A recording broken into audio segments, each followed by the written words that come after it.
Thank you.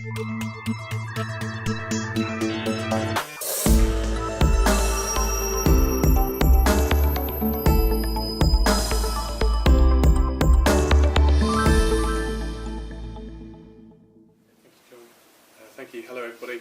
I'm lucky enough to work here at Fresh Egg. My name's David Somerville. I'm a strategy director here, so I help clients with their digital marketing problems and help pull those together into a strategy. In terms of my background, I many years ago did behavioural sciences at university, which is a mixture of psychology, sociology and anthropology, which was really interesting at the time. I didn't study as hard as I should have done because there were lots of distractions at university when you're 18 years old. But interestingly, I've always used aspects of it in my long career in marketing, and more recently Behavioural Insights is becoming a bit more of a buzzword within lots of marketing disciplines, certainly within sort of UX, CRO circles. There's a lot more talk now about behavioural insights, behavioural sciences. So it's been interesting to see that coming back around, and I've got an example later where I talk about how I was reintroduced to it and how I've sort of taken that and used that model in a number of things we've done and that I've done. So tonight, just going to talk you through a very simple behavioural insight model, which is called EAST. So if all you remember from the next sort of 15 minutes or so is easy, attractive, social and timely, then that will do you well. But this EAST model, in a nutshell, I believe can help improve the experience for your customers, and therefore it enables choice for them and also empowers them and empowers you to be able to make them change their behaviour. So behavioural insights is all about finding out more about what people do, why humans do what they do, and how you can move or nudge them and do some small things in order to change their behaviour. So a lot of what Jade talked about kind of echoes through here. So this model is great for doing small little iterative tests. So yeah, little MVPs, little experiments, test and learn. That's what this is all about, and that's how you can do that. And the importance of knowing about your users is really key as well. So Jade's experience of that failed MVP possibly was because they didn't understand enough about their customers in the first place. It sounded like it failed because they hadn't gone to their customers and gone, we're going to build this thing, would it be really useful? Because had they done that, the customers might have said, no, it's not. Or actually, if you build this instead, that would be really, really useful. So there's something called customer experience mapping. So again, CX is another sort of buzz term that's coming through in digital marketing a lot these days. And it's basically understanding what your customers' experiences are across all of the different touch points that they might have with your brand or your business.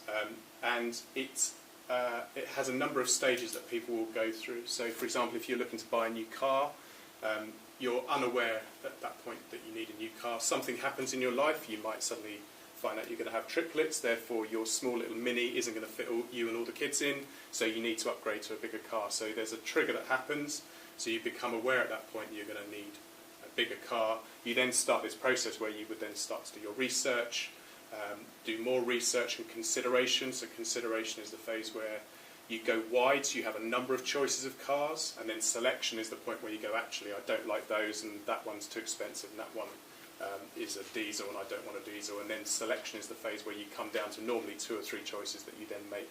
And then transaction is that point where you buy or purchase. So in retail terms, that's you going to the dealership and buying the car, whereas it could be, if it's a service-based industry, it could be that you're engaging with that service at that point. Lead time is where you're waiting for that product. You've ordered it, or you've placed that order and you're waiting for that thing to happen. Now online that could be very quick. With Amazon Prime these days you can order it in the morning and you'll get it the same day. So that lead time can be short, but for some things it's quite long. So what do the customers go through in that time, and what do you do there? The use stage is when they're actually using your product or your service. So it's understanding what's their experience like. Do they have all the information they need? So do they know everything about the car to get the most out of it?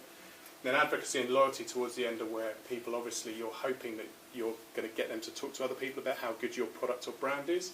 And loyalty is where, when they want to upgrade their car or their family gets even bigger, that you want them to come back and start buying again. So it's important to understand, if you know about your customers' experiences, you can then start to work out what the pain and gain points are for them. So what points along that journey are really painful for them. So it could be transaction, it could be you have a website selling clothing, they go to that website and every time they think they're going to go and check out, they press the checkout button and their basket empties automatically. They have to go back and start again. So every point on that journey you want to try and capture what their pain points are and then what their gain points are, so which are the bits that are really good, because if you know what's really good in your customer's experience, you can do more of that stuff and pull it out from that. So by understanding all of that, you can really start to gain a picture of what are the challenges, what are the things you might need to come up with a solution to fix. So a brief bit about behavioural insights and marketing. What is behavioural insights? There's a definition I found which talks about how it's using research in behavioural economics, in sciences and psychology, and blending all of that together to understand and influence behaviour among people. So it's all about finding out more about people, what they do, why they do it, and then working out how you can then implement things in order to influence and change their behaviour. It's used lots traditionally, up to fairly recently, in governments and public health. So, for example, in the UK, they used auto-enrolment on pensions, replacing the need for workers to opt in, and when they carried out the trial, they saw that the participation rates rose from 63 to 81%. So there's lots of countries now that are using behavioural insights in order to run large-scale, quite big tests and trials in order to see if they can change behaviour. So the UK is doing good work in this. Australia is really leading in this as well. So another example would be in terms of tax. So again, something we all love to hate is the UK government were able to implement something where they increased tax compliance by 4% by just changing the link on the reminder email that sent people direct to the PDF form. Because before that in the email it just said, oh, go to our website and you can find the form. Whereas actually they then tested it, just put a simple link in an email, and of course the rates increased. So it's all about making small changes to try and increase and try and change people's behaviour. So traditionally, as I said, the last few years it's been used quite a lot in government, public health have adopted it, but private sector are starting to adopt it a lot more. And it's worth mentioning at this point something called nudge theory. Nudge theory is the concept where if you make a small nudge to someone, you can get their behaviour changed in the way you want to move it. So it's all about making some choice architecture, putting some choice architecture in place that will make people change their behaviour, but you don't want to make them feel like they're being forced to do something. So a good example here is that, again, governments are trying to crack down on obesity and childhood obesity at the moment. Banning junk food is not a nudge, that's a big sweeping legislative change. But if they can encourage supermarkets to put fruit at eye levels rather than putting sweets and chocolates when you go to the till, that's a small nudge to get parents hopefully to pick up fruit rather than pick up chocolates for their kids. So nudging, it's all about just small little tweaks and changes, but you don't want to make people feel like they're losing a freedom of choice. It's not a fascist state big dictating thing, in theory. But read up on nudge theory when you get a chance because it's really interesting. So where did East come from? We've got one thing, in theory, to thank David Cameron for, in that when he was in power, he set up what is called the Behavioural Insights team. And this was set up in early 2012, and he set it up because he wanted to start to tackle things like obesity, and he wanted to tackle some of these large-scale problems, and he wanted a team of people who could help him do that, who weren't traditional politicians, etc. So he actually instigated and created what's called the Behavioural Insights team. So they are an established team that are still around now. They are a private enterprise now, but they are linked to the Cabinet Office and the government, so they do a lot of work around that. So if there are things that are happening, so plastic bag charges, those sorts of things, that's the sort of stuff that's coming out of the Behavioural Insights team. And at that point, there were a number of different models and frameworks that behavioural insight specialists have created. There was one called Mindscape, which was very robust, but very, very complicated. So when anyone tried to use it, they found that it didn't always work for them because it was just too complicated to use. So some bright spark at the Behavioural Insights team came up with the model at the East because it was much simpler for everyone to use and remember and be able to implement. And for the past 18 months, I've been working on a project in London called Good Thinking. It's a project that we did create an MVP for early on in order to test whether people actually wanted it. And then we rolled it into alpha and beta, and then it's now in what they call extended beta, but which is basically live to the public. And it's an online resource to help people with their mental well-being. It's designed to help people self-manage their well-being rather than the default thing of people going to the doctors or making a doctor's appointment, which is putting pressure on NHS and pressure on NHS services, which we all know is massively stretched at the moment. So the idea behind it is to try to find people who are exhibiting signs digitally that they might be suffering from a problem. So we looked at search data to see, for example, what people were typing into Google around sleep and sleep problems, so we could try and find these people and identify them, and then match the resources and the content on here to help them and get them to then be encouraged and change their behaviour rather than straight pick up the phone to make a doctor's appointment if they're feeling a bit under the weather mentally, but actually to try to self-manage their behaviour. So through this project I started working with another Behavioural Insights team who are actually attached to Public Health England, and they introduced me to this East model, and when I heard about it I suddenly realised that it was such a simple thing that in marketing we'd probably all be doing stuff around this for a while, but actually it's a good way of framing how we might want to introduce some marketing changes that can change people's behaviour, whether that's to get them to sell more cars or whether it's to get people to donate more to a charity. It just seemed to me a really good model that we could take on and use. So that's where I got my inspiration from. So what is East? So as showed earlier, it's a really simple model. The idea being that if you make something, this could be a website, it could be an app, it could be a part of your service, a part of your business. It doesn't have to be digital, it could be offline.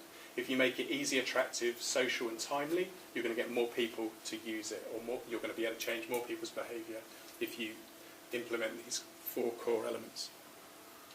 So I'll go through each of these now to explain a bit more. So easy, this is the simple concept that if a decision requires minimal effort, it's more likely to be the one that's chosen. So if you think about if you're looking to buy something online, I talked about Amazon earlier. Amazon make it really easy for you to buy stuff, really easy to order stuff, really easy to pay, really easy to get it delivered to you.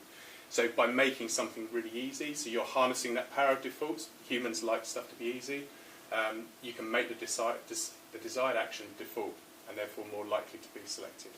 So it sounds straightforward, but it's literally, if you take the hassle factor out of using something or getting people to do something, then it's going to really work. So this could also apply, in an example, to messages. So if you are writing content for a website or an app, or you're trying to signpost people or give them instructions, if you make those messages really simple, clear, concise, it's very likely that it's going to increase response rates, engagement, get more people doing what you need them to do. So a good example I found of a brand making it easy is a company called Canyon Bikes, so obviously selling mountain bikes, biking equipment, etc. And they just have a really nice service chat functionality on there, just really simple. So if you're on their site, they encourage you to get in touch and chat to them, chat to their advisors, and they use that a lot in order to provide product advice when people are looking to buy stuff. And they also have a great functionality where it's really easy to switch the language, so it doesn't matter where their customers are in the world, what language they're speaking. There's simple toggles to select what language you want to chat in, and therefore it's just super easy for customers to ask questions they want when they're viewing their bikes on their website. So next up, attractive. This is again the concept that if something's attractive, we're going to be drawn to it.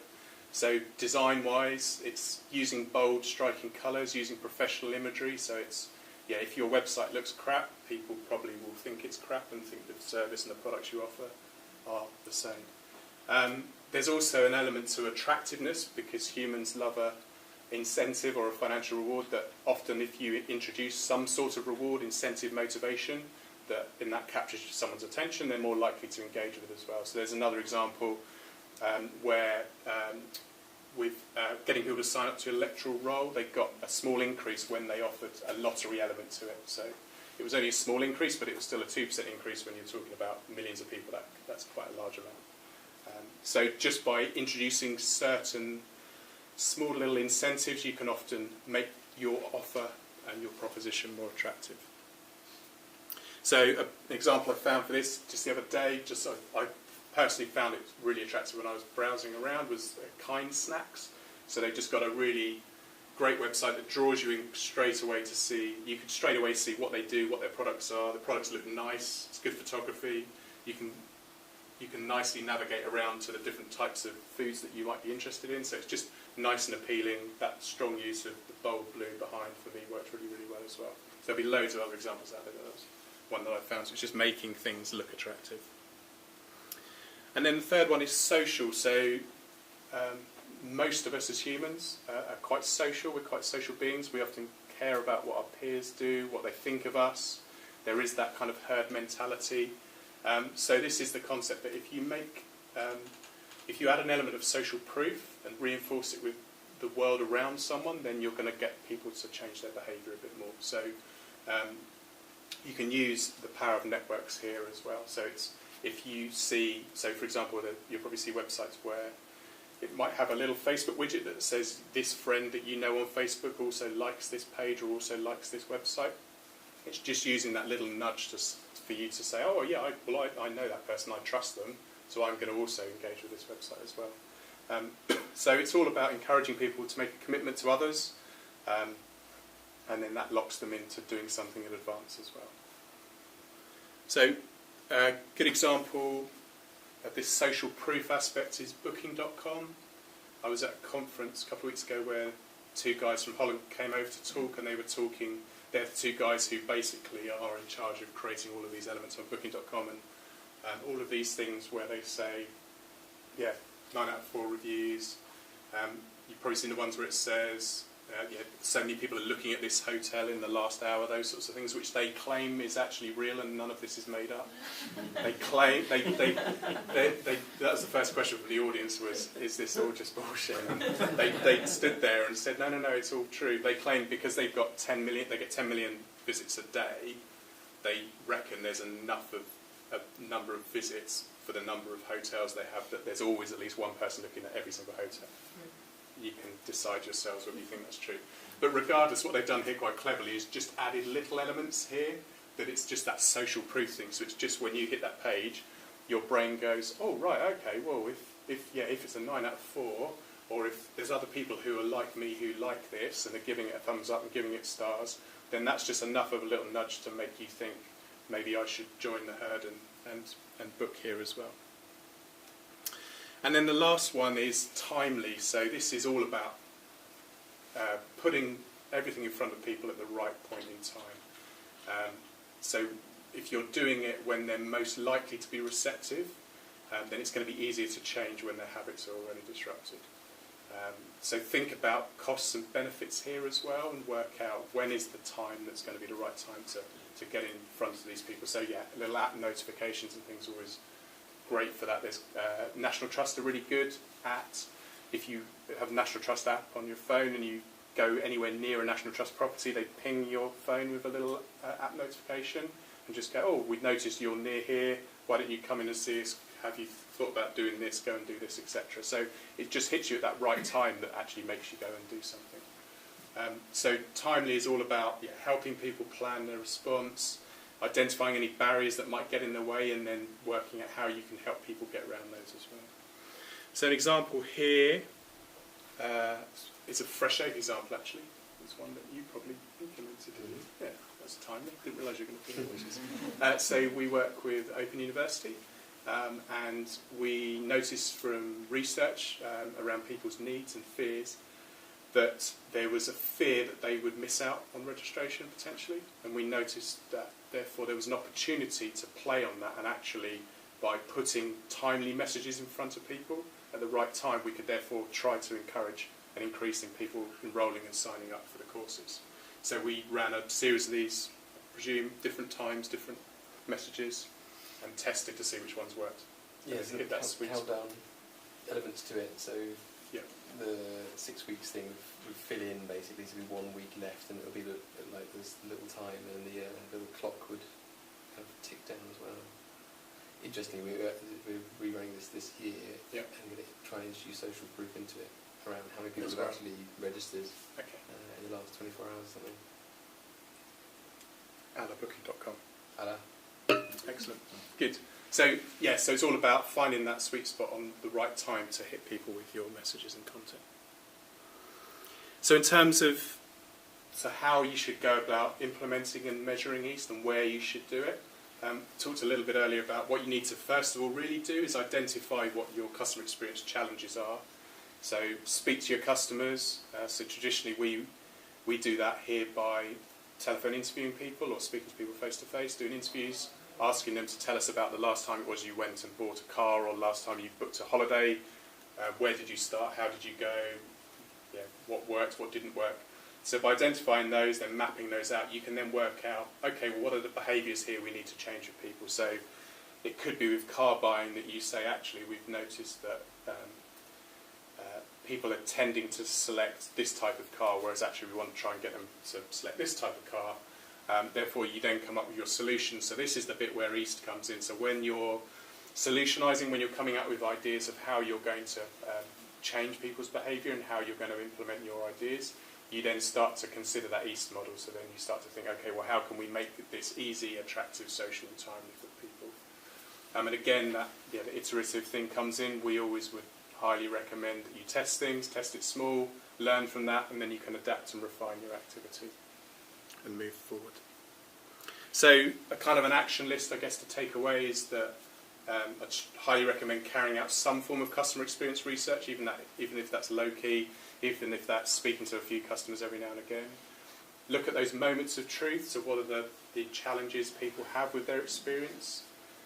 List out the behaviours you want to change, and then decide how you're going to measure those as well. So again, Jay talks about the metrics. That's really key, is working out if you're going to change something. So with the OU, we would have had a series of metrics in place to work out, do these banners actually work or not, and that would be decided beforehand. Then work out what you're going to do, and then work out how you could overlay the East principles into them, and then put those in place with a test and learn from that, and then iteratively roll that out. So in summary for me, I think East is a really simple but interesting model to see how you could put it into place, but it's really important that you understand more about your customers if you don't think you know enough about them already, and map that out first. That's it. Any questions?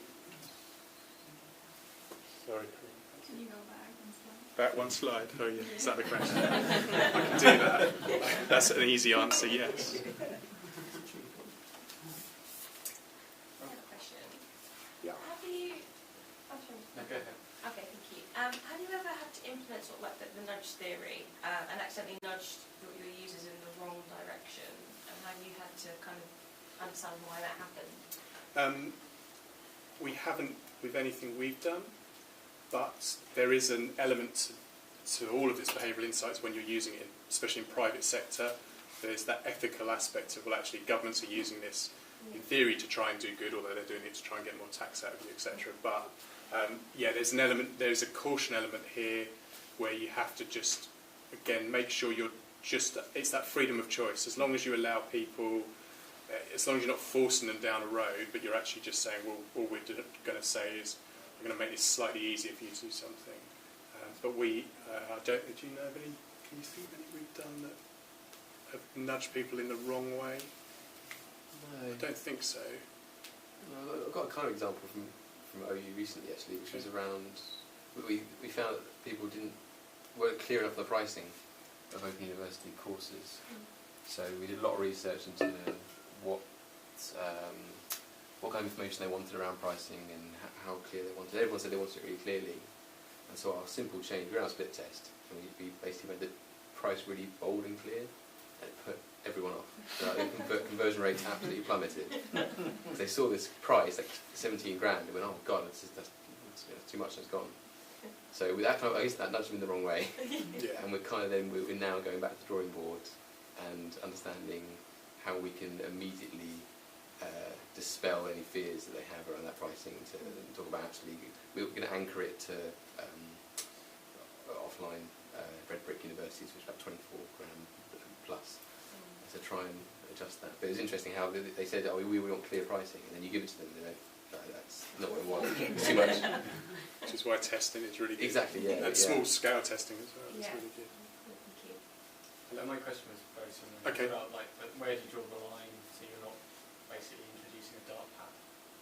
Yeah, yeah, it's a good point. And as I said, so I guess the main project I worked on with the NHS is it's all about doing good for people. So that's been fine. When we look to do this with clients, we obviously, and those clients. The white tape didn't hold all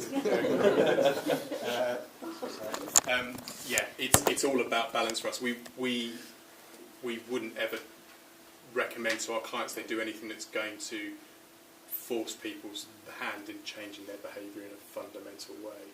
It's all about caution. I can see though that as this area gets more popular, there could be certain sectors in the private sector that would start to go, oh, hang on a minute, gambling, for example, gambling industry might go, well, hang on a minute, actually we can use this in the wrong, and they probably are already. Most companies have got some form of behavioural insights people within them who are looking to, they may not be called that, but they've got people in there who are going, right, if we just make it so that people by default have to do a minimum bet of X, that's probably what's happening already. So yeah, it's an interesting question around that ethics side of things, which is why up to now, because it's been mainly government and public health sectors that have been using it, that hasn't really come up so much. But I think the more it's talked about, the more there is that aspect. From Bake something into the East framework to sort of check that, like sense check that. Yeah, I would expect so. I think most. So we would, I guess, we by default would always do that anyway, and I guess, it's choice. It's like who do you work with, which clients do you work with, and which ones would you recommend that with. But yeah, it might be a good idea to have a sense check that is it's that freedom of choice. When I worked with the Behavioural Insights team at Public Health England, the lead psychologist there just said, as long as you're clear that you're doing this because you're improving and enabling choice, it's all about enabling people. Right. So if you're enabling choice, then you're on the right lines. If you're suddenly not, then yeah, that's where you're starting to stray into the wrong place, I guess. So, anything else? Cool. Thank you very much.